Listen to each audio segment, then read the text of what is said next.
tidakkah engkau? Nah, ini nama Muhammadnya nggak ada nih ya.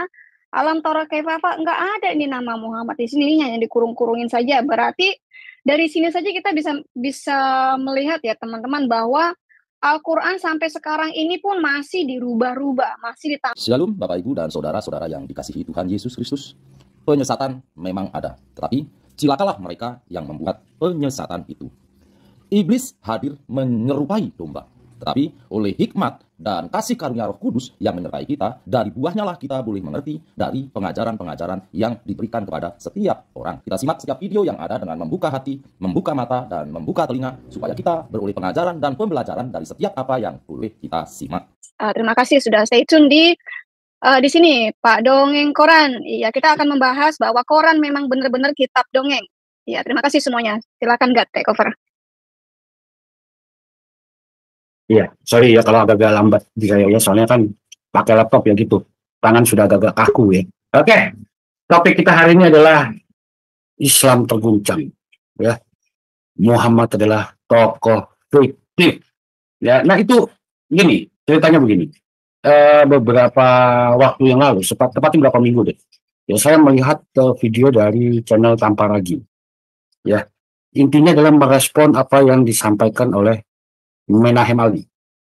Ya, jadi Menahem Ali menjawab soal pernyataan dari Dr. Munim Siri mengenai sejarah Islam, termasuk mengenai Muhammad yang dikatakan adalah orang dipertanyakan sebagai tokoh yang real atau tokoh yang ahistory, tidak punya sejarah istilahnya.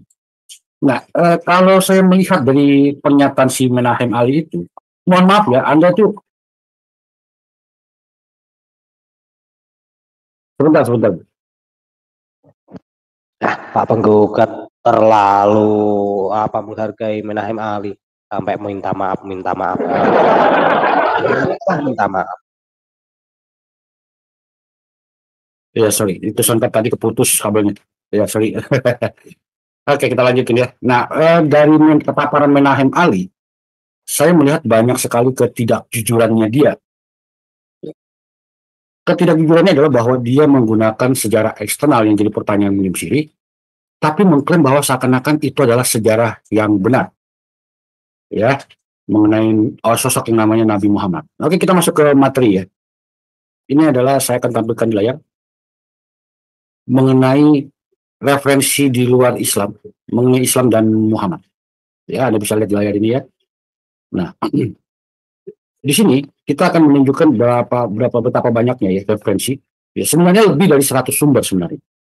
Jadi kisaran antara di tahun setelah Muhammad meninggal, ya sebelum dia meninggal sampai ke abad ke-8 dan 9. Ya, yang ini merujuk pada pembentukan Islam, merujuk pada fenomena yang berkembang saat itu. Oke.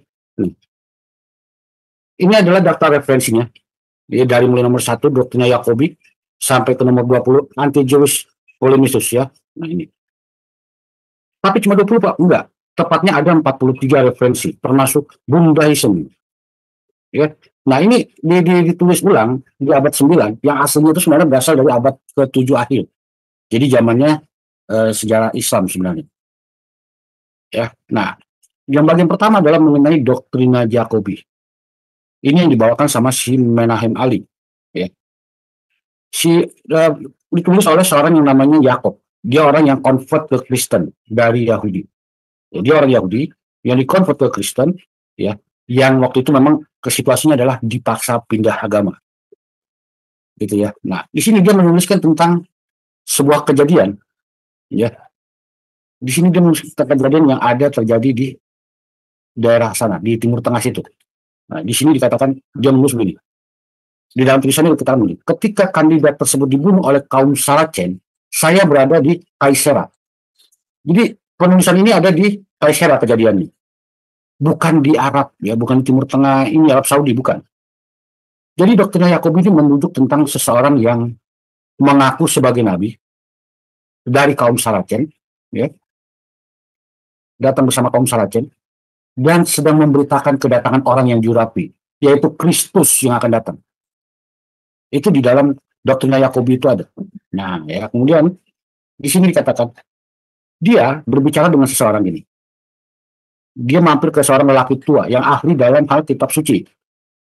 Dan saya berkata kepadanya, apa yang Anda dapat ceritakan kepada saya tentang Nabi yang muncul bersama kaum Saracen?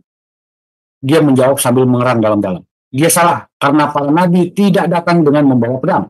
Sesungguhnya itu adalah tindakan anarkis yang dilakukan saat ini. Dan saya khawatir bahwa Kristus pertama yang akan datang, yang disembah oleh umat Kristiani adalah yang diutus sebenarnya. Ya. Jadi orang ini malah meragukan tentang nabi yang akan datang ini. Nabi palsu yang nongol di tempatnya si Yakob itu, di Kaisera. Ya. Nah, itu Anda bisa lihat. Jadi ini berbicara soal nabi yang tidak dikasih nama sama dia. Dia tidak menyebutkan namanya siapa. Nah, ini juga dibawakan sama si Menahem Ali saat itu. Ya, jadi pertanyaan, ini bukan bicara soal Muhammad. Kenapa? Karena tidak ada sejarahnya Muhammad itu di Yerusalem. Tidak ada di Kaisera, tidak ada ceritanya. Ya. Oke, nah kedua, kita berbicara soal Sofanius yang dari Yerusalem, Patriark Yerusalem. Nah, sama. Si Menahem Ali pun membawa dalil yang ini.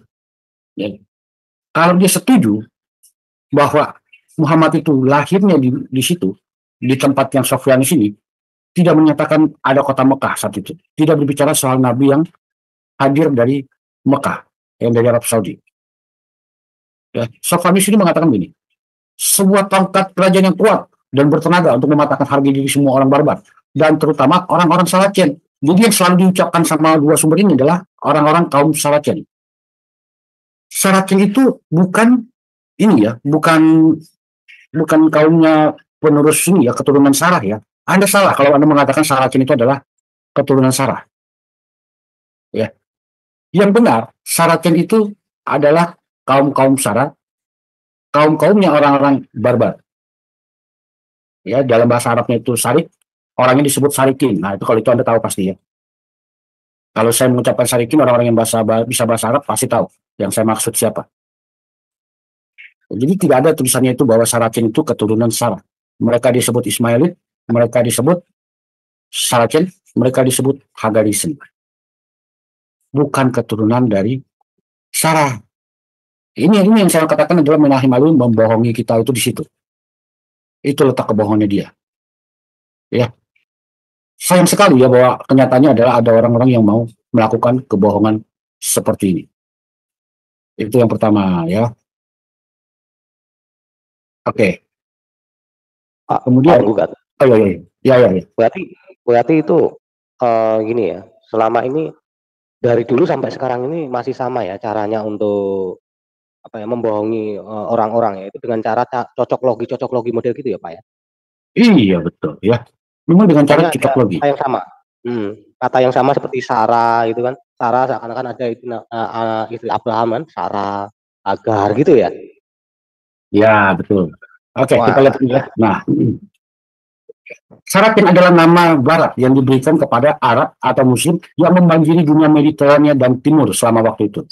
Ya, istilah Latin Saraceni tidak diketahui arti aslinya, namun itu mungkin berasal dari bahasa Yunani, Saracene. Ya, ada klaim bahwa itu berasal dari akar kata triliteral senit, Sarak. Konotasinya bagus enggak? Artinya itu mencuri, merampok, menjarah. Jadi tiga arti untuk satu kata Saraceni. Ya, dan mungkin lebih khusus dari kata benda sarik Arab, dan dalam bahasa Arabnya adalah ini. Orang yang disebut Sarikin, yang berarti pencuri, perampok, penjara. Jadi konotasinya negatif.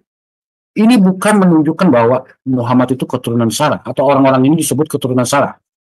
Ya. Kalau Anda mengatakan ini adalah keturunan Sarah, Anda salah. Orang-orang Saracen sebagian besar adalah mualaf Islam Badui dan suku-suku primitif liar yang tinggal di Gurun Hala, tidak memiliki pendidikan, budaya, peradaban, atau pengetahuan tentang dunia Bizantium yang sangat maju, yang mengendalikan wilayah tersebut. Jadi orang-orang ini adalah orang nomaden, orang-orang yang tinggalnya berpindah-pindah. Ya, ini Saracen ini orang yang berpindah-pindah. Nah, kita balik lagi ke sini. Jadi jangan senang dulu ya dibilang Saracen itu keturunan Sarah. Oh tidak. Saracen itu bukan keturunan Sarah. Saracen itu artinya adalah kaum perampok, penjahat ya, perampok, pencuri ya, penjara itu. Nah, sama yang seperti dikatakan oleh Sophronius bahwa orang-orang ini adalah orang-orang barbar, ya. Orang-orang barbar, terutama orang-orang Saracen. Karena dosa-dosa kita kini bangkit melawan kita secara tak terduga dan menghancurkan semua orang dengan rencana yang kejam dan liar. Orang ini mengatakan Muhammad betul, menyebut nama Muhammad betul. Masalahnya Muhammad yang dimaksud adalah orang Saracen. Saracen tempatnya di Nabatean, di Petra, tidak di Arab Saudi. Ya. Nah, dia menuliskan seperti ini di Desember 634. Namun karena banyaknya dosa dan pelanggaran berat yang kami lakukan, tidak dapat melihat hal-hal ini dan dilarang memasuki Bethlehem melalui jalan raya. Bethlehem itu kan di Israel, ya, bukan di Arab Saudi. Jadi ini berbicara untuk yang di Bethlehem, ya, bukan di Arab Saudi. Tidak ada Arab Saudi. Sekaligus tentara Filistin dan sekarang pasukan Saracen yang tidak bertuhan telah merebut Bethlehem ilahi dan menghalangi perjalanan kita ke sana, mengancam pembantaian dan kehancuran jika kita meninggalkan kota suci ini dan berani mendekati Bethlehem yang kita cintai dan yang suci itu. Ya. Nah, ini jadi di sini dari Sophonius saja mencap bahwa kaum ini adalah kaum barbar, kaum yang tidak bertuhan, ya, kaum yang sangat-sangat busuk lah kalau kita bisa katakan. Ya, dan ini kata-katanya sangat panjang, jadi saya skip aja ya, biar gampang. Nah, yang kita baca yang bagian pentingnya aja. Lihat, kita baca nih, apa kata dia tanggal 6 Desember tahun 636 atau 637. Namun keadaan saat ini memaksa saya untuk berpikir berbeda tentang cara hidup kami. Mengapa begitu banyak peperangan terjadi di antara kami? Mengapa serangan barbar banyak sekali terjadi? Mengapa pasukan Saracen menyerang kita? Mengapa begitu banyak kerusakan dan penjarahan?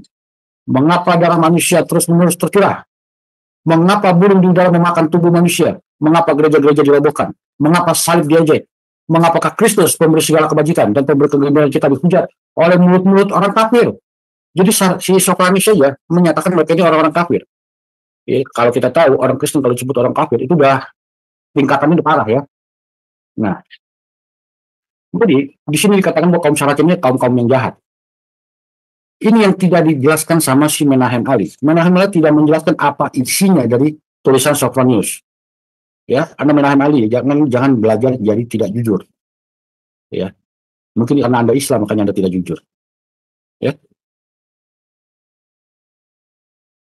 Kemudian ada sebuah fragmen, ya, ya, Bu. Islam kalau jujur ateis semua, gak? Murtad, Pak. Kepada murtad. Kalau nggak jujur, yang jujur tuh ya jadi malah munafik nanti, Pak. Jatuhnya. Islam harus seperti itu, Pak, kayaknya.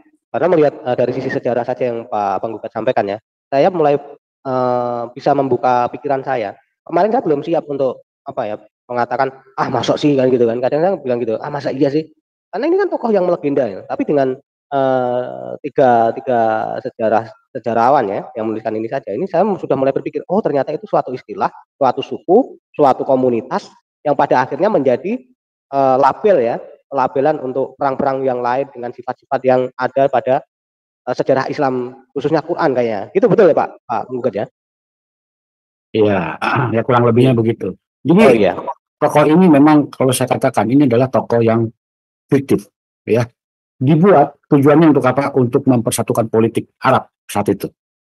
Oke, kita lanjut ke materinya ya. Ini adalah sebuah fragmen mengenai penaklukan Arab yang dipost tahun 636, dibuat tahun 636. Nah, di bagian depannya ada manuskrip Syria yang memuat Injil menurut Matius dan Injil menurut Markus. Ya, di situ ada tertulis beberapa baris tentang penaklukan Arab. Ya, jadi sekarang udah agak samar, jadi banyak yang kita pakai titik-titik. Jadi kalau titik-titik ini karena tulisannya tidak jelas, ya, tidak terbaca. Nah, di isinya begini. Pada bulan Januari, orang-orang Hims mengambil nyawa mereka dan banyak desa dirusak oleh pembunuhan orang Arab. Mahmud ya, tulisannya Mahmud sebenarnya. Ya, dan banyak orang dibunuh dan ditawan. Juga apa? Namanya tuh sebenarnya si Mahmud. Iya. Dan banyak orang dibunuh dan ditawan dari Galilea sampai ke titik-titik. Ya, kalau kita perkirakan ini adalah Bethlehem. Ya, jadi dari Galilea sampai Bethlehem, orang satu ini ya membuat banyak kerusakan. Tapi yang jelas ini kan nggak mungkin si Muhammad ke situ. Tidak ada sejarah Islam bahwa Muhammad itu pernah ke Bethlehem melakukan penyerangan di Galilea. Ya, jadi nggak ada tulisannya. Nah, dikatakan di sini bahwa pada tanggal 10 Agustus orang-orang Romawi melarikan diri dari sekitar Damaskus dan terbunuh banyak orang, sekitar 10.000. Kalau kita bicara Damaskus, ini namanya di Suriah, bukan di Arab Saudi. Ya, jelas sekali bahwa ini bukan Arab Saudi. Apakah pedas? Sangat pedas. Kalau Anda setuju bahwa ini adalah berbicara soal Nabi Muhammad Anda, berarti sejarah Anda harus dirubah. Dia tidak lahir di Mekah. Dia bukan orang Mekah dan dia tidak berdomisili di Mekah. Anda harus rubah sirah nabawiyah Anda. Ya. Nah, kemudian ada Maximus the Confessor. Ya, yang meninggal tahun 662. Jadi masih masa hidup yang dekat-dekat dengan itu. Dia menulis begini, memangnya apa yang lebih mengerikan daripada kejahatan yang menimpa dunia saat ini? Apa yang lebih mengerikan bagi mereka yang mampu memahami daripada peristiwa-peristiwa yang sedang terjadi? Apa yang lebih menyedihkan dan menakutkan bagi mereka yang menanggungnya? Melihat orang-orang gurun yang biadab menguasai tanah orang lain seolah-olah tanah itu milik mereka. Melihat peradaban itu sendiri dirusak oleh binatang buas dan liar yang hanya berwujud manusia. Jadi Maximus mencap orang-orang ini, ya, binatang buas dan liar yang wujudnya manusia. Ya, Anda Islam jangan senang dulu. Ya, Anda kayak Islam rahmatan lil alamin. Ya. Sejarah mencatat bahwa kalian itu binatang buas dan liar. Ini berbicara sosok yang kata Anda, oh itu saudara Nabi Muhammad. Pala lu bomongan. Ini bukan ngomongin Nabi Muhammad Anda. Ya, Muhammad Anda itu tidak pernah ada. Nah ini, kemudian kita bicara soal Thomas sang penatua ya. Ini si Malakama dong Pak. Ya Pak ya, si Malakama ya. Kalau mereka mengaku sejarah itu, kalau seandainya orang-orang Islam sampai sekarang ini ya, kalau sudah melihat video ini, mereka mau maju juga salah, mundur juga salah. Kalau mengatakan bahwa Islam dan Muhammad itu Arab, mereka harus merevisi keseluruhan dari kitab-kitab mereka, sejarah-sejarah mereka. Gitu. Kalau mereka mengatakan Islam adalah rahmatan lil alamin dengan nama Muhammad sebagai tokohnya, ternyata dari sisi penamaan saja itu tuduhan-tuduhan yang dilontarkan oleh para sejarawan-sejarawan jelas ya Pak. Itu kebiadaban kan, ya. Berarti mereka mau bilang ya tetap nggak bisa ya. Mending agnostik saja lah. Nggak usah Islam yang sejarah ataupun Islam yang apa itu nggak ngaruh masalahnya. Ya. Dan lagi Pak penggugat ini himbauan juga untuk Minahem Ali yang mungkin ya video ini sampai ke tempat dia nonton. Silahkan disanggah Mas Raja WFM, nggak apa-apa, kita pertemukan dengan Bapak penggugat ya, kita diskusi secara akademis ya. Masalahnya penyesatan yang dilakukan Minahem Ali ini sudah luar biasa, dan Islam bahlul ya, ini hanya manggut-manggut kayak burung beo ya masalahnya ya. Silahkan masuk WFM, kita diskusikan ini. Itu aja Pak penggugat, lanjut Pak. Iya, oke. Nah ini tulisan dari cek soalnya ada nggak? Mantap Pak, mantap. Ya, mantap. Ya soalnya indikator itu nggak keluar itunya ya, heran gue. Nah ini adalah tulisan dari Thomas Penatua. Ini pernah dibawakan juga sama Tampa lagi. Ya jadi saya mengambil ini aja. Di tahun 635, bangsa Arab menginvasi seluruh Syria dan turun ke Persia dan menaklukkannya. Orang-orang Arab mendaki Gunung Mardin dan membunuh banyak biksu di sana. Itu sebenarnya bukan biksu ya, tapi bishop. Kalau bishop itu apa ya bahasa Indonesianya ya? Bishop itu seperti pendeta-pendeta. Uskup kali lebih tepatnya ya barangkali ya. Bishop bukan, kalau bishop itu seperti pendeta bro. Jadi kalau di dalam kekristenan di Amerika nih ya, ada namanya bishop. Jadi bishop itu seperti dia diangkat sebagai pendeta meskipun pendidikannya kurang cukup gitu. Ya, uskup lah ya. Iya. Kalau uskup kan harus ada pendidikan keuskupan. Setengah uskup. Setengah uskup. Nah, di sini dikatakan bahwa orang-orang Arab itu membunuh banyak biksu, atau bisa kita katakan pendeta di sana ya. Kenapa? Karena bahasa terjemahannya sama. Ya, di Biara Kedar dan Benata saat itu. Ya, di sana meninggal orang yang diberkati namanya Simon, penjaga pintu Kedar. Nah, saudara laki-laki pendeta Thomas. Jadi saudara laki-lakinya si Thomas ini meninggal di sana.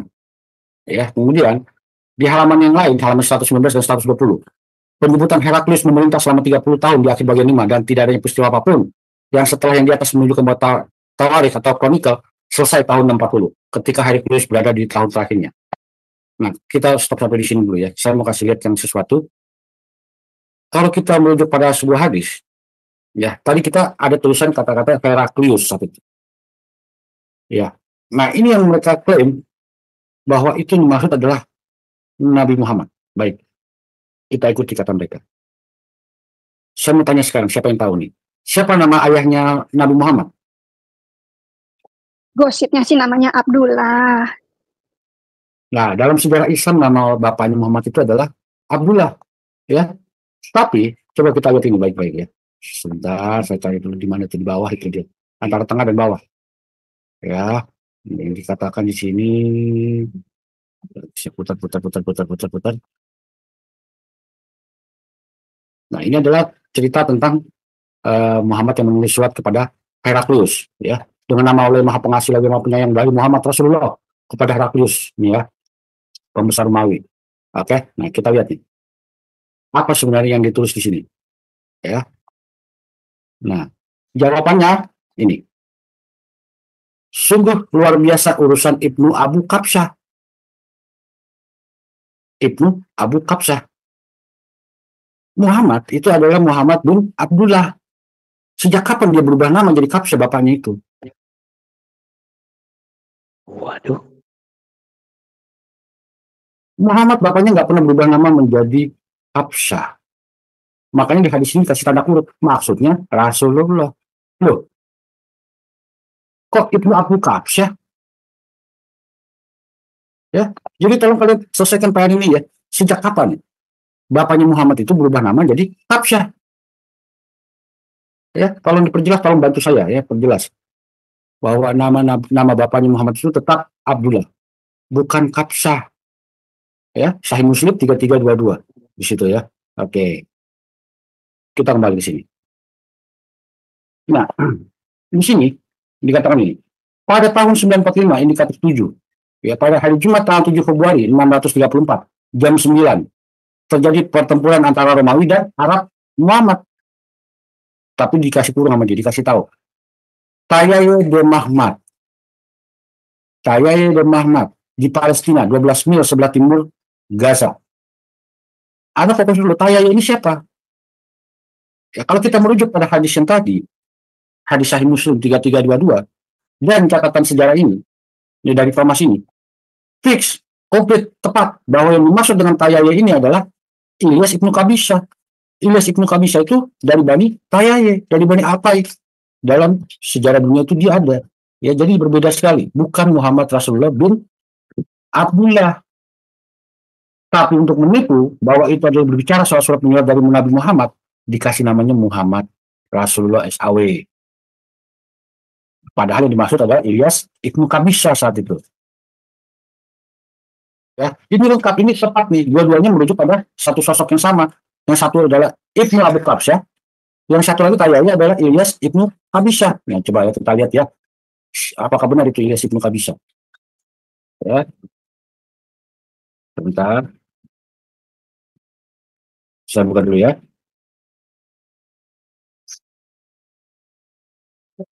Teman-teman di live chat juga bisa ya mengakses library WIA-FM Muhammad tokoh fiktif itu dari Odong Lafontaine. Ya, jadi kalau di search, kalau di kolom pencarian tulis saja fiktif, nanti itu keluar semua, ya. Lanjut, Bro. Ya, ini yang saya maksud ya. Namanya adalah Ilyas Ibnu Kabisah Atai. Ya, dia adalah gubernur dari Al-Hira. Al-Hira itu sekarang namanya Kufah ya. Ibu kota kerajaan Lakhmid. Nah ini. Jadi ini berbicara soal dia, Ilyas Ibnu Kabisah Al-Tayayi. Al-Tayayi. Kalau di dalam bahasa Yunani sebutannya Al-Tayayi. Inilah orang yang dimaksud dengan Muhammad yang dari ini, yang di hadis tadi. Ya. Yang di hadis Sahih Muslim 3322 tadi ya. Nah, saya lihat lagi ini. Ini. Yang dimaksud dengan tokoh ini adalah Ilyas Ibnu Kabisah. Ya, dialah yang menulis surat kepada Heraklius. Dialah yang melakukan penyerangan. Oh, berarti Muhammad ini sebenarnya namanya adalah Ibnu Abu Kabisah ya. Nah, itu dari catatan sejarah-sejarah. Ya, didukung juga kebetulan sama Sahih Muslim. Apakah yang menyortir hadis ini pikun sampai lolos? Gitu. Nah, bisa jadi juga. Ya, lolos dia. Ya, jadi bahwa cerita ini sebenarnya berbicara soal Ilyas Ibnu Kabisah. Ya, dari Al-Tai. Kalau disebutnya Al-Tayaye. Ya. Nah, ini dengan penyebutan Heraklius. Kebetulan ya, ini. Jadi tidak ada yang namanya Muhammad bin Abdullah itu tuh nggak ada. Adanya Muhammad Tayaye dan Mahmad di saat itu. Ya, artinya Anda harus merubah sejarah Anda lagi kalau mau klaim yang ini. Tapi sayang sekali, kalau Anda klaim ini, Anda setuju bahwa Islam ini didirikan dengan pertumpahan darah menurut catatan sejarah lama. Ya, di live chat ada muslim yang ngamuk kan nih? Udah ada yang ngamuk belum nih? Belum nggak, tapi ada Mawi kalau nggak salah ya. Mawi itu dia seorang Islam yang setia mengikuti live-nya Dewi Bulan. Lanjut aja, Gat. Iya, oke. Saya belum sampai ke Bentar, Pak Iya, iya. Bentar, Pak Bukan. Ini saya dapati informasi artikel dari Sindo.Newscom ya. Dia menjelaskan tentang kenapa Muhammad ini mendapatkan gelar Ibnu Abi Kabsah ya. Jadi Silakan tampilkan, Pak. karena Tampilkan aja, Pak. oh nggak usah bro, ini saya belum bisa yang ini ya. Saya ambil satunya ini ya. Ini bisa klik aja ya di bawah judul. Ini mengapa kaum musyrikin Mekah memberi gelar Ibnu Abi Kabsah kepada Rasulullah SAW, tapi tidak dijelaskan ya, tidak dijelaskan perinciannya, hanya ditulis, hanya ngawur kayak orang nulis tanpa data ya, tanpa dalilnya, hanya mengatakan bahwa karena pada saat itu orang-orang yang menjadi penyembah bintang-bintang ya, bintang Sirius, ini salah satu di antaranya mereka itu adalah Abu Kabsyah. Beliau adalah salah seorang kakek Nabi Muhammad SAW dari sisi ibu beliau. Nah, nanti ya teman-teman Islam boleh ya cari data tentang Aminah. Aminah dari latar belakangnya, keluarganya, siapa saja, ketemu di situ. Tapi yang menarik kenapa kalau seandainya namanya Muhammad itu Abu Kabsyah itu diambil dari silsilah keluarga ibunya ya. Kenapa diberikan gelar sebagai penyembah bintang? Nah, ini jadi masalah ya. Kalian tetap simalakama ya. Silakan nanti dicari data-datanya sendiri ya, Sindo.Newscom. Mengapa kaum musyrikin Mekah memberi gelar Ibnu Abi Kabsah kepada Rasulullah? Gitu ya. Walaupun sebenarnya ini juga hasil dari pembelaan yang sifatnya pembelanya tidak perlu dalil. Ini anak kecil sekali, tapi tidak apa-apa. Memang Islam itu anak kecil. Mereka nggak perlu ngomong pakai dalil. Harus percaya yang denger ke, khususnya santri-santri ya. Kalian itu nggak boleh pinter. Kalau pinter itu melangkai sunnah. Nah, Nabi kalian umi ya kalian harus jadi umi gitu aja. Nah, lanjut Pak. Oke. Tapi yang saya heran gini, sebenarnya patah sekali ya argumen seperti itu ya. Gampang sekali patah. Kalau betul Kapsah itu adalah kakeknya atau keturunan dari Aminah, tetap nggak ngaruh. Kenapa nggak ngaruh? Kenapa? Karena bin itu pasti merujuk kepada bapaknya atau keluarga bapaknya, bukan kepada keluarga ibu. Lain cerita pada Isa. Isa nggak punya bapak, baru masuk ke ibunya. Contoh, Isa itu siapa? Binti Maryam, kan? Kalau itu benar. Ya. Kenapa? Karena dia nggak punya bapak, maka alis belakangnya itu pakai nama ibunya. Nah sekarang Muhammad pakainya nama bapaknya. Bapaknya siapa? Abdullah. Tidak pernah ada dalam sejarah Islam disebut Muhammad bin Kabsyah. Itu nggak ada. Saya tidak pernah temukan itu dalam silah sekalipun. Ya, jadi itu sangat gue rasa malu. Gue rasa malu mereka tidak mau menamakan Muhammad bin Kabsah karena Kabsah itu memang perampok ulung, orang yang haus darah, maka mereka mengambil nama Abdullah yang artinya adalah hamba Allah. Ya, hamba Allah itu ya sama aja seperti saya ini hamba Allah. Ya. Gitu. Dan itu adalah nama generik ya, nama Abdul itu adalah nama generik. Jadi nama title ya seperti pendeta itu bukan nama dari lahir tapi nama title, sama seperti nama Muhammad sebenarnya adalah nama sebuah title, Abdullah pun nama sebuah title, Abdul Muthalib pun nama sebuah title. Ya lanjut Kat, nanti gue juga mau ikut bantu menampilkan materi atau menampilkan sumber ya yang bisa diakses nanti oleh teman-teman semua yang ada di live chat. Silakan Kak. Oke, nah kita sekarang masuk ke ini ya, siapa namanya? Uskup Nikiu, namanya Yohanes dari Uskup Nikiu dia. Di tahun 640. Ya. Nah, coba Anda perhatikan ini. Jadi dia menulis sebuah kronikal, ini bisa dicari ya, Anda punya cari sendiri, Chronicle John Bishop Nikiu. Nah, ini Anda bisa cari di Google. Jadi ini referensinya online ada. Nah, ini berbicara soal orang-orang Arab. Ya. Nah, dia menceritakan tentang penyerangan oleh Amir ibnu al-As. Apakah ini Nabi Muhammad? Apakah ini orang yang disebut dengan Nabi Muhammad? Emang ada? Muhammad itu bergelar Amir ibnu al-As. Setahu saya tidak ada ya. Setahu saya tidak ada. Nah, Dia mengatakan begini di dalam tulisannya. Yohanes mengaitkan penaklukan Muslim dengan kejahatan Kaisar Heraklius dan penganiayaannya terhadap kaum Ortodoks melalui Patriark Cyrus. Nah, itu di Kronikel itu ditulisnya begitu. Yohanes menyesali kemurtatan dengan mengatakan, dan banyak sekarang orang-orang Mesir yang tadinya menganut agama Kristen palsu menyangkal iman suci Ortodoks dan baptisan yang menghidupkan dan memeluk agama Islam, ya, musuh Tuhan, dan menerima doktrin yang menjijikkan dari binatang itu, yaitu Mahmud. Lagi-lagi kita dapetin nama Mahmud, ya. Jadi menurut John, ya, uskup dari Nikio, orang ini binatang. Ini bukan Muhammad yang Mekah ya, jangan marah ya, jangan ngamuk dulu ya. Kita tidak berbicara soal Muhammad yang Mekah. Kenapa? Karena ini menunjuk referensi tentang Muhammad lain. Yang satu tadi kita dapatkan dari Taya, dari Kerajaan Lahmid, yang ini Ilyas Ibnu Kabisha. Dan yang ini yang ditulis oleh John adalah seorang manusia yang kelakuannya binatang, ya. Namanya Mahmud. Ya, ini bukan Muhammad yang di Arab. Dia tidak menyebut yang di Arab.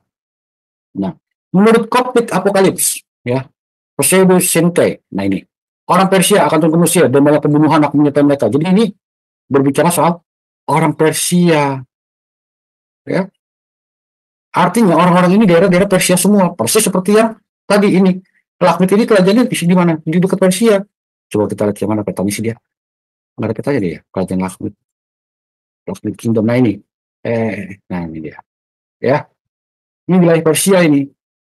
Ini di Arab, ya. Ini Persia. Arab Saudi di sini, Mekah di sini, Hijaz di sini. Ini Persia Lahmid. Ya, paham ya? Nah, di sini orang Persia yang akan melakukan banyak pembunuhan. Jadi konotasi si Ilyas ini sangat buruk sekali. Kalau saya katakan dia sangat buruk. Kenapa? Karena mereka itu orang-orang jahat. Ya.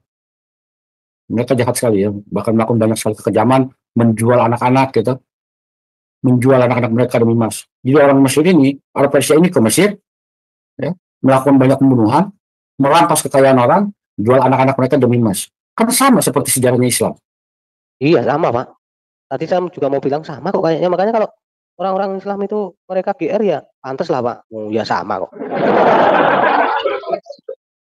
Sama ini lah, Pak. Nah, dikatakan begini. Setelah itu akan bangkitlah anak-anak Ismail dan anak-anak Esau yang memburu orang Kristen. Dan sisanya dari mereka akan berusaha menguasai dan menguasai seluruh dunia dan membangun kembali bait suci yang ada di Yerusalem. Dan tepat itu terjadi. Ya, terjadi apa? Mereka menguasai bait suci Yerusalem yang kita kenal dengan nama Masjid Al-Aqsa. Masjid Al-Aqsa itu kan kawasan itu kan memang bait suci, ya toh, di Yerusalem. Itu kan yang mereka kuasai toh akhirnya. Nah, sampai sekarang berdiri Masjid Al-Aqsa. Nah, kemudian ada dari Pope Martin yang pertama. Ya. Nah, ini menceritakan bahwa tuduhan dia bahwa dia dituduh menjadi sekutunya kaum Sarken. Ya, jadi dia menulis ini untuk menyatakan bahwa dia tidak terlibat dalam hal ini. Ya, nah kemudian ada dari Isoyap ketiga dari Adia Bene. Ya, ini konotasi negatif. Nah, perhatikan nih, para Buddha sedang menipu Anda ketika mereka mengatakan terjadi apa yang terjadi atas perintah orang-orang Arab. Padahal sebenarnya tidak demikian. Bagi umat Arab, Tayaye Magri, nah ini, ya, saat itu tidak dikenal namanya Islam, tidak dikenal namanya Muslim. Kenalnya apa? Maghrib. Ya. Jadi tidak ada yang namanya Islam, cuy, saat itu, cuy. Paham ya? Nah, ini. Pertama, ini dia referensi paling awal kita mengenai hubungan Kristen dengan Muslim yang dikasih nama dia Maghrib. Ya, jadi saat itu sebutannya Maghrib. Jelas bahwa kaum monofisit dan Nestorian bersaing mendapatkan hak istimewa dari kelompok baru mereka. Para penguasa sama seperti yang mereka lakukan di zaman Sasania. Sejauh apa yang harus diberikan pada kaisar, para uskup dilawan satu sama-sama meminta keringanan pajak dan bantuan-bantuan lain untuk rakyat mereka. Ya, dalam hal yang berhubungan dengan Tuhan, mereka hanya meminta kebebasan untuk menjalankan urusan mereka sendiri tanpa gangguan. Kedua, ini memberi kita referensi paling awal karena berasal dari tahun 640 tentang istilah Maghrib. Bentuk bahasa Yunani yang setara dengan Margaritai. Itu ditemukan dalam papyrus bahasa tahun 22 Hijriah. Margaritai itu kalau di Amerika itu nama campuran minuman keras yang di atasnya pakai olive. Nah, biasanya kalau orang yang nggak kuat, satu tenggak aja udah kliyeng-kliyeng. Ya, jadi yang dikatakan orang Margaritai ini adalah pemabuk. Ya, Nah, makanya Islam-Islam ini kan ya mungkin nggak berani minum alkohol, tapi mereka ini mabuk agama. Ya, drunken in a religion.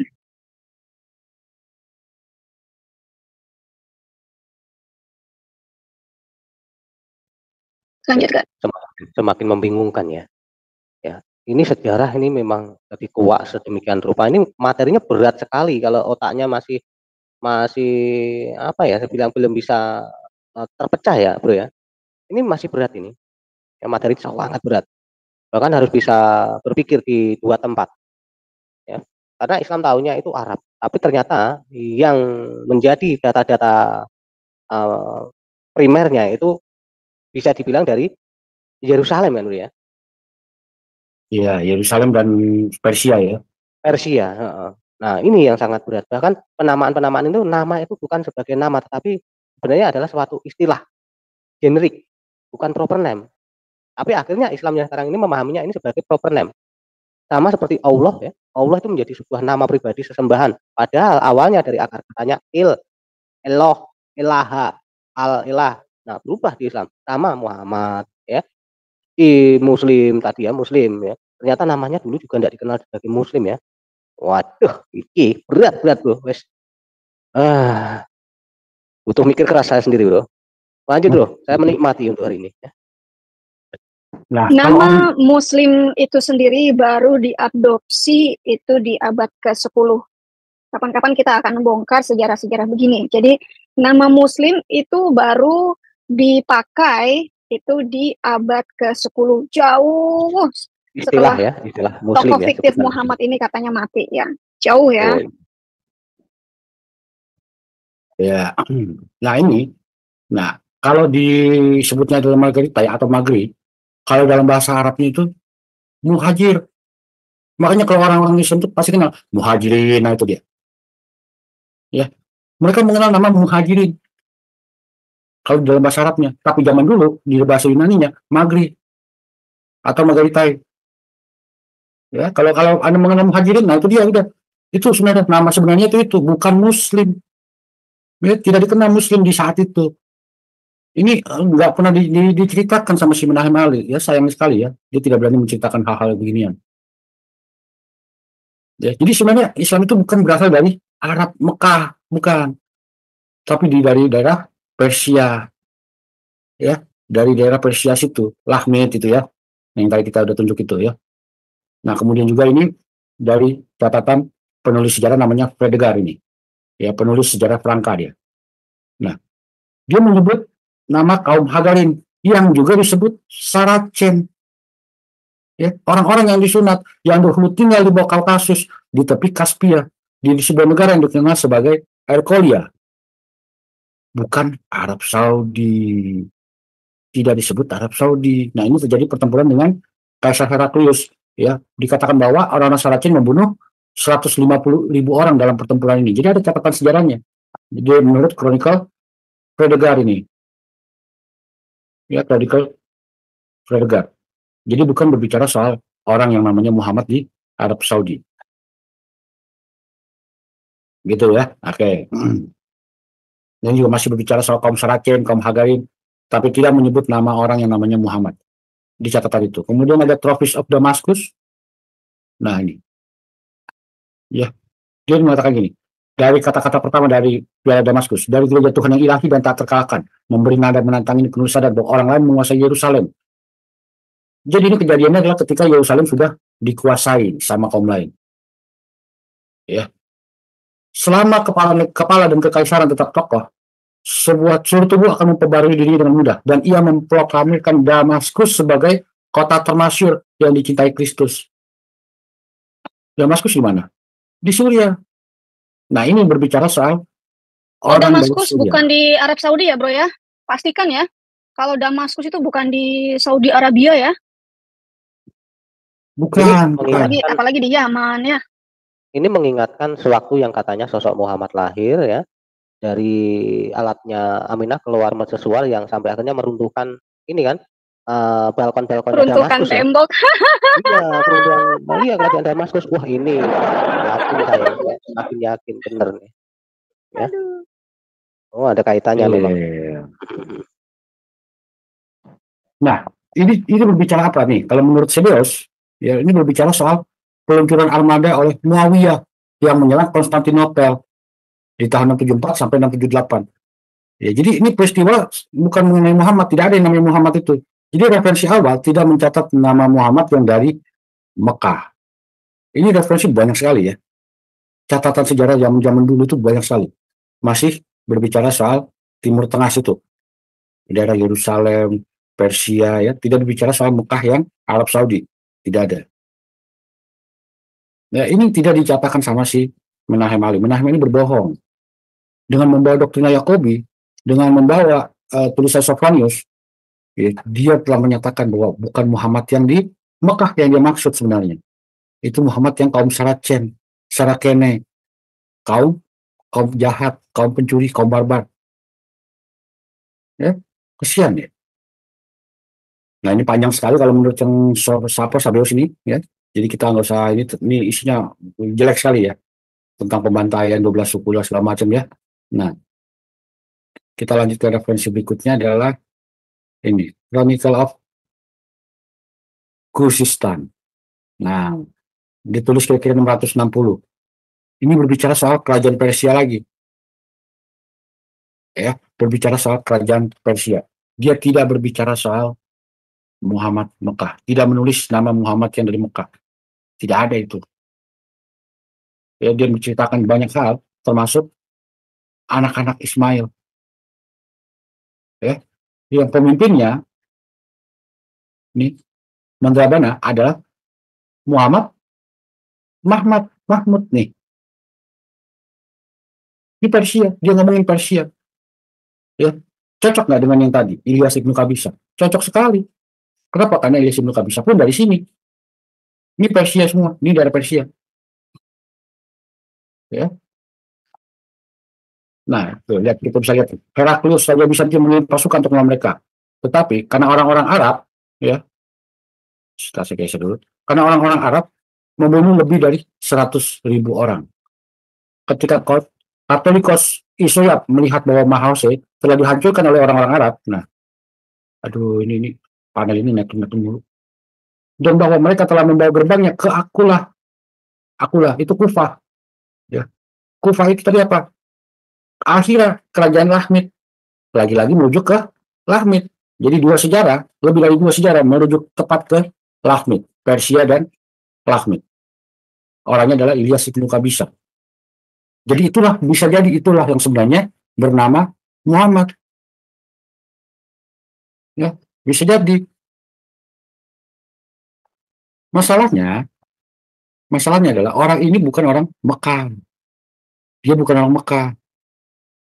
Itu jadi masalah buat kalian. Ya. Nah, ini sama The Synod of 676. Ya, ini juga berbicara soal kaum-kaum Arab. Kaum-kaum Arab yang sadis. Ya, yang jahat, orang-orang kafir, orang-orang yang tidak percaya, yang menyerang orang-orang Kristen. Tapi tidak menyebut nama Muhammad SAW, ya itu enggak ada Muhammad SAW. Dia tidak menyatakan nama Muhammad SAW di situ. Ya, nah, saya sebenarnya mau kasih sesuatu yang agak-agak mengerikan sebenarnya. Ini sekaligus banyak sekali referensinya. Yang mau saya kasih adalah ini. Nah, The Secret of Rabbi Simon ben Yohai. Nah, berikut ini ditulis tentang seorang Simon yang bersembunyi sebuah gua dari Kaisar setelah berdoa selama beberapa hari dan minta pencerahan. Nah, ini adalah nubuatan ya. Nah, mengenai nubuatan ini dia mengatakan dia melihat orang Keni, Sarakene, orang Keni. Ya, karena dia melihat kerajaan Ismail yang akan datang, dia mulai berkata, apakah itu tidak cukup apa yang telah dilakukan kerajaan Edom yang jahat pada kita? Tetapi kita layak kerajaan Ismail juga. Jadi dia memberikan gambaran bahwa kerajaan Edom itu jahat, Ismail pun jahat. Ya, keturunan Ismail ini jahat, dia bilang. Ya, jadi dia dapat penampakan dari malaikat, ya, Metatron saat itu ya. Nah, kemudian saya mau kasih referensi yang bagus nih, sebenarnya ada satu. Ini bagus sekali ini. Nah ini, Venasio di exegetnya ini. Dia patriark gereja timur tahun 686 dan 698. Ya, namanya berarti belas kasihan Yesus. Venasio menyinggung Khalifah Abdul Malik bin Marwan dengan komentar yang tidak bijaksana tentang Islam. Ya, Anda bisa cari sendiri. Ini ya, yang Anda cari nanti di Google ya. Nah, dia mengatakan begini. Mana dia ini? Nah, ini. Venasio yang menggantikan Yonatan dan Marta dalam martabat Katolikitikus ditasbihkan di Seleukia. Ya, nah, Metropolitan Yohanan dari Nisibis yang dikenal sebagai Garba tersinggung dengannya karena alasan berikut. Ketika Abdul Malik bin Marwan, raja orang-orang Arab tiba di tanah Sennar, Babilonia, Venasio datang menemuinya dan menawarinya hadiah yang biasa. Jadi dia menawarkan hadiah sebagai tanda perkenalan. Nah, si Abdul Malik ini malah nanya begini, katakan kepadaku, Katolitikus, apa pendapatmu tentang agama orang Arab? Katolitikus selalu cenderung memberikan jawaban tergesa-gesa menjawab, ini adalah kerajaan yang didirikan oleh pedang, dan bukan seperti iman Kristen dan iman lama Musa, iman yang diteguhkan oleh mukjizat ilahi. Ya. Nah, rajanya marah. Si Abdul Malik marah dan memerintahkan lidahnya untuk dipotong. Tetapi beberapa orang menengahi untuknya dan dia diizinkan untuk bebas. Namun raja memerintahkan agar dia tidak lagi diterima di hadapannya. Ya, jadi dia kalau ngomong itu ceplos, dia ngomong. Ya, omongannya pedas. Ini kerajaan yang didirikan oleh pedang. Bukan seperti iman Kristen dan iman lama Musa. Dia bicara soal Nabi Muhammad? Enggak. Karena dia berbicara dengan Abdul Malik bin Marwan saat itu. Bukan dengan Nabi Muhammad. Jadi, kalau menurut cerita ini, sebenarnya si Abdul Malik bin Marwan inilah yang membuat sosok Muhammad dan mendirikan agama Islam sebenarnya. Ya. Venasio memberikan beberapa wawasan tentang sikap Kristen awal terhadap Islam. Saracen mengomentari Matius 22 ayat 9. Dia secara tidak langsung menyebut Islam sebagai kebodohan baru. Ya, jadi bagi Venasio, orang-orang Kristen New idiotic. Nah, itu ada teman-teman Islam yang berbahasa Inggris ya. Dari saya nggak tahu dari channel mana, kayaknya dari WFM Apologetic. The new idiotic Islam adalah the new idiotic. Ya, makasih. Iya, nah, dia mengatakan Islam itu sebagai agama kebodohan yang baru, ya, yang mengklaim bahwa Yesus hanyalah seorang nabi. Nah, dan Hebreus menulis di abad 13 tentang tulisan si Venasio ini. Venasio ketika ditanya apa pendapatmu tentang agama orang Arab, dia menjawab ini adalah agama yang didirikan pedang, bukan iman yang dikonfirmasi oleh mukjizat seperti iman Kristen dan hukum Musa yang lama. Jadi bagi orang-orang Kristen saat itu, Islam itu agama botol yang baru, agama yang membawa malapetaka, antikristus. Ya, kenapa? Karena meletakkan Yesus sebagai seorang nabi biasa. Ini kurang ajar sebenarnya. Ya, kalian yang menyerang, kalian yang teriak-teriak bahwa kalian yang diserang. Gitu. Ya. Nah, ini referensi banyak sekali. Ya, tadi kalau saya bacakan satu-satu nggak cukup hari ini. Ya, nggak cukup. Kenapa? Karena total ada 43 referensi. Ya, saya belum sampai ke sini, John of Damascus belum. Ya, kemudian seorang monk, apa sih monk ya? Pendeta juga ya, monk ya? Biarawan. Ya, biarawan ya. Kemudian ada Theophilus dari desa. Kemudian ada yang dari Cina nih. Tungkian. Ini dari Cina. Ya. Nah, mungkin Ibu Dede mau menambahkan sesuatu, Bu. Yang tadi Ibu janjikan, silakan. Ini panjang sekali soalnya. Iya, teman-teman. Ini Pak Senopati ketendang seperti biasa ya. Kita menunggu Pak Senopati muncul kembali ya, sembari menunggu. Tadi saya janji ke teman-teman ya untuk menunjukkan di Library WFM Anda juga bisa mendapatkan materi-materi seperti ini ya. Jadi kalau saya ke sini ya, kita share, Anda bisa lihat sedikit ya. Nah, ini di Library WFM ya teman-teman. Saya nggak bisa ngegedein lagi, ini kayaknya udah maksimal. Kalau Anda masuk ke sini ya, di kolom pencarian ya, search pencarian, ketik saja fiktif. Ya, nanti ada di sini referensi fiktif, ya, masuk ternyata ada di sini ya. Muhammad tokoh fiktif ya dalam PDF. Nah, saya akan bukakan tampilannya ya. Itu seperti ini, Muhammad sosok fiktif ya. Mereka tidak memiliki Quran seperti yang kita kenal sekarang. Dan MHMD, nah tadi ini sering sekali disebutkan di materinya penggugat ya, MHMD dalam benak mereka adalah Yesus Apokalips Sang Imam Mahdi yang mereka yakini bersama.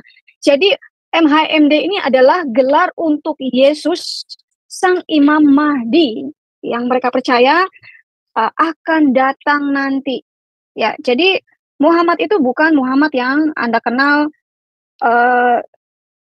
tukang tuncit bocil ya, menjadikan anak menantu jadi bini yang suka enjot-enjotan sama babu. Nah, Muhammad yang dimaksud di dalam sejarah, kalau kita mengambil sejarah yang benar-benar sejarah yang kronologis dan arkeologis ya, itu adalah Yesus Sang Apokalips, Yesus Sang Imam Mahdi. Ya, di sini Anda bisa melihat, ya baca aja ini karena dari beberapa buku yang diakumulasi atau dirangkum oleh Dr. Audong LaFontaine. Ya, videonya Anda juga bisa, YouTube-nya Dr. Audong LaFontaine Anda juga bisa tonton ya bersama bersama J. Smith, dan Dr. Audong LaFontaine sendiri sudah mengeluarkan sebuah buku yang mengupas tuntas mengenai tokoh fiktif yang namanya Muhammad ini ya. Makanya kita mengatakan Mekah itu tidak pernah ada di abad ke-7. Mekah itu baru ada di abad ke-9. Itu juga karena jasa seorang wanita, seorang ratu ya, namanya siapa Gat? Namanya Ratu Julaiha ya. Zubaidah ya. Zubaidah. Ya, Ratu Zubaidah. Itu karena jasa dari Ratu Zubaidah yang membuka saluran air ke wilayah Mekah. Wilayah Mekah ini wilayah baru di abad ke-9.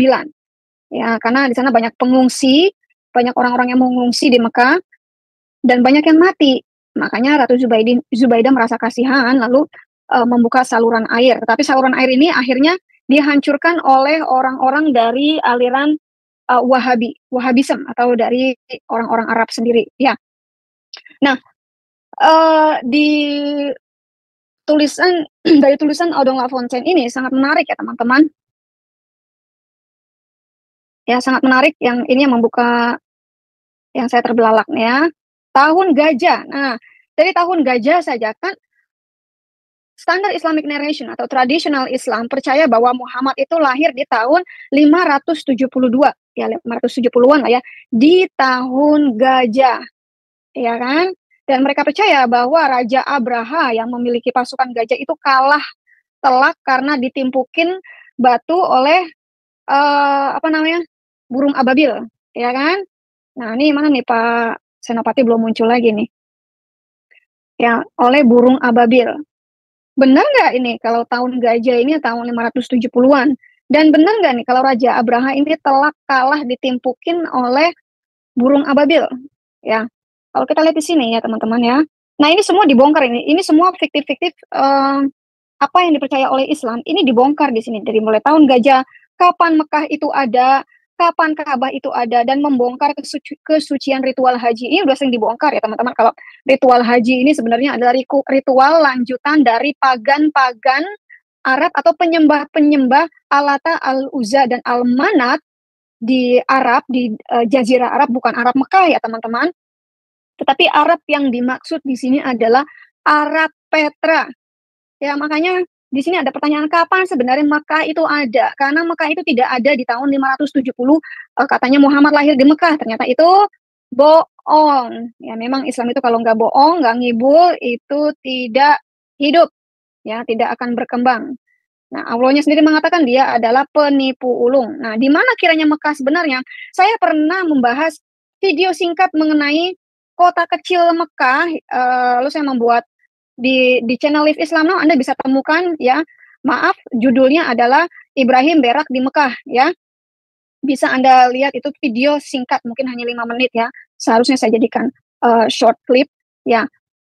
Lalu Al-Rukun, Abel Bet Maka'ah, siapa itu suku Quraisy? Di manakah Muhammad pernah hidup jika bukan di Mekah? Nah, ini materi ini pernah saya bahas lama banget ya mengenai siapa Muhammad itu. Nah, mengapa mereka menggunakan nama Mekah? Ya, nama Mekah itu sebenarnya adalah sebuah kota kecil itu di daratan em, Irak, antara Irak Iran ya di situ. Kecil sekali, itu kota kecil sekali, tempat singgah saja ya. Dan disitulah Abraham sebenarnya mendirikan worship stone, batu yang menaikkan batu untuk menyembah Allah Yahweh ya. Makanya saya bilang judulnya adalah kontroversial, Ibrahim berak di Mekah. Nah, tadi sudah diperlihatkan oleh Pak sang penggugat mengenai nama MHMD atau T, itu adalah nama gelar, bukan nama seseorang, tetapi gelar. Ya, saya juga pernah bahas ini udah lama sekali mengenai raja-raja itu memiliki gelar MHMD, ya. Dan ternyata tadi kita baru saja saya perlihatkan kalau ternyata gelar ini dipakai untuk Yesus sang Imam Mahdi, ya, gitu. Nah, ini tahun gajah, ini lucu banget. Ini dongeng yang dicatat dalam QS 105 1 sampai 9. Nah, saya tuh penasaran nih dongengnya apa aja sih? Soalnya saya seneng dengan kitab-kitab dongeng ya. Karena kalau kitab dongeng buat saya itu menghibur ya teman-teman. Karena banyak lucunya ya. Ya, seperti dongeng-dongeng Quran ini ya kan. Lam taro kaifa fa'ala rabbuka. Nah, kita buka dulu deh biar kelihatan ya. Nanti bisa saya bacakan. Nah, alam taro kaifa rabbuka bil ashabil fili. Nah, tidakkah engkau? Nah, ini nama Muhammadnya nggak ada nih ya. Alam taro kaifa nggak ada nih nama Muhammad di sini, hanya dikurung-kurungin saja. Berarti dari sini saja kita bisa melihat ya teman-teman bahwa Al-Quran sampai sekarang ini pun masih dirubah-rubah, masih ditambah-tambahin. Ya, Arabnya nggak ada, tapi ditambahin di sini Muhammad. Ya, kita tunggu saja 10 tahun atau mungkin ya kira-kira paling cepat 10 tahun dari sekarang ya. Al-Quran yang Anda pegang ini akan berubah total karena pihak Saudi Arabia ya sudah mengumpulkan cendekiawan-cendekiawannya untuk mengubah Islam. Jadi dari mulai Al-Quran akan dirubah, hadis-hadis akan banyak yang dihilangkan dan banyak dirubah. Juga Sirah Ibnu Hisham itu akan dirubah total juga,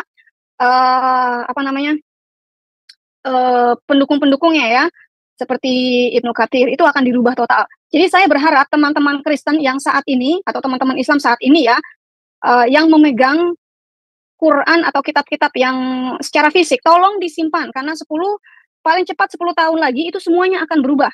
Dan pemerintah akan meminta Quran-Quran yang lama itu diserahkan kepada pemerintah untuk dihancurkan. Ya, makanya sekarang ini saya sebenarnya saya sedang ngincer 30 Quran yang berbeda ini. Cuma memang saya belum ada dana untuk membeli 30 Quran yang berbeda itu ya.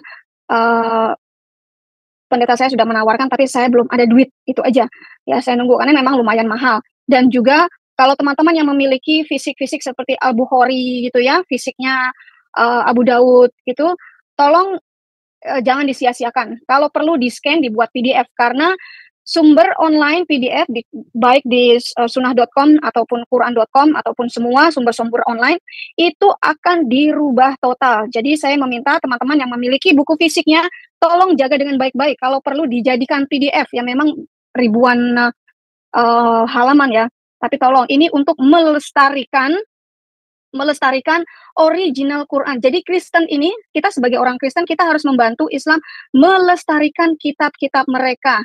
Ya, nah ini yang dimaksud ya teman-teman ya, surat 05 ini alam taro kaifa ya, Al-Fil ya, ini yang mengatakan mengenai burung ababil ya. Dia mengirimkan kepada mereka burung yang berbondong-bondong yang melempari mereka dengan batu dari tanah liat yang dibakar ya, sehingga mereka dijadikannya seperti daun-daun yang dimakan ulat. Nah, kita lihat apa kata Odong Lafonte di sini mengenai dongeng tersebut. Ya, ini memang adalah kitab dongeng, ya. Raja Kristen, nah ini sebenarnya Raja Abraha itu adalah Raja Kristen. Nah, ini dia nih, ya. Jadi Raja Abraha itu adalah Raja Kristen. Dia seorang Kristen dari Yaman bernama Raja Abraha yang berbaris ke Mekah, gajahnya bernama Mahmud. Nama gajahnya siapa? Siapa nama gajahnya, teman-teman? Mahmud. Mahmud. Waduh. Aduh sayang banget nih Pak Senopati nggak ada. Ini kapan-kapan kita bahas ya buku ini. Yang menolak untuk masuk kota agar tidak membahayakan Ka'bah. Nah, ini ternyata dongeng ya. Nah, kita lihat nih invasi dari Raja Abraha nih, benar nggak nih? Ya. Nah, sejarah mencatat bahwa Raja Abraha berhasil menundukkan Arab Utara. Arab Utara itu bukan Mekah, ya. Arab Utara itu Petra, ya pada tahun 552. Ya, bukan 570. Nah, di sini nih di bawah ini ya. Nah, ini ada prasasti yang tertulis. Kalau prasasti itu membuktikan bahwa ada bukti sejarah, ada bukti tertulis dan peristiwa itu pernah terjadi. Makanya kita berdasarkan prasasti-prasasti. Bukan berdasarkan kata si Ono, menurut Abu Naas, menurut si ini, kata Aisyah, diceritakan kepada si Ono, diceritakan kepada si Ono, diceritakan dari Rasulullah Shallallahu Alaihi Wasallam yang nggak pernah selamat, ya. Jadi kita orang-orang Kristen dan orang-orang sejarawan dunia itu membuktikan sesuatu pernah terjadi melalui arkeologi, melalui prasasti, melalui penemuan-penemuan sejarah. Bukan kata si Ono, si Ono, si Ono. Ya, itu gosip namanya. Memang Quran adalah kitab gosip. Ya, ini kan bahasa Inggrisnya ya, dan diterjemahkan ke dalam bahasa Indonesia seperti ini. Nah, kapan-kapan kita bahas, teman-teman, sabar aja ya. Nah, bertentangan kontradiksi dengan dongeng yang kita dengar dari Ibnu Ishaq dan para penulis Muslim tradisionalis. Ya, sama sekali tidak ada penyebutan apapun yang berhubungan dengan Ka'bah atau Mekah. Tidak ada pernah menyebutkan gajah. Ya, tidak pernah, dan ini tidak masuk akal. Karena kalau memang dari Yaman naik ke atas itu harus bawa cadangan air yang banyak di tubuhnya. Ya, Abraha tidak menunggang gajah. Gajah itu adanya di Thailand dan India. Sekali lagi, di Arab kagak ada gajah. Gajah adanya di India, di Pakistan, dan di Thailand. Indonesia pun gajah belum masuk. Ya, iya, gajahnya bawa tangki air. Gajahnya gendut karena isinya air. Dasar agama bloon. Ya. Nah, ini lagi nih. Tokoh-tokoh fiktif Abdul Muthalib. Nah, banyak ini. Ini semua ya. Diceritakan oleh ini, diceritakan oleh Ono, diceritakan oleh si Anu, si Panu, si Kudis, ya apalah, lalu masuk diceritakan kepada Rasulullah SAW sebagai sumber utama katanya. Itu adalah desas-desus di karang-karang. Ya, sebagai apa teman-teman? Nilai hiburan. Yang namanya dongeng buat hiburan. Mau tanya teman-teman, itu tokoh yang namanya Malin Kundang itu kapan pernah hidup di Indonesia? Mana jejaknya? Namanya Ibunda Malin Kundang itu siapa? Bapaknya kemana? Kok nggak bertanggung jawab? Ya, kan nggak ada. Oh, katanya tinggalnya di Minang, rumahnya di Minangkabau. Katanya. Ya toh? Nah, karena ini sebagai nilai-nilai hiburan, sama aja kayak film-film Bollywood, ya bolmu.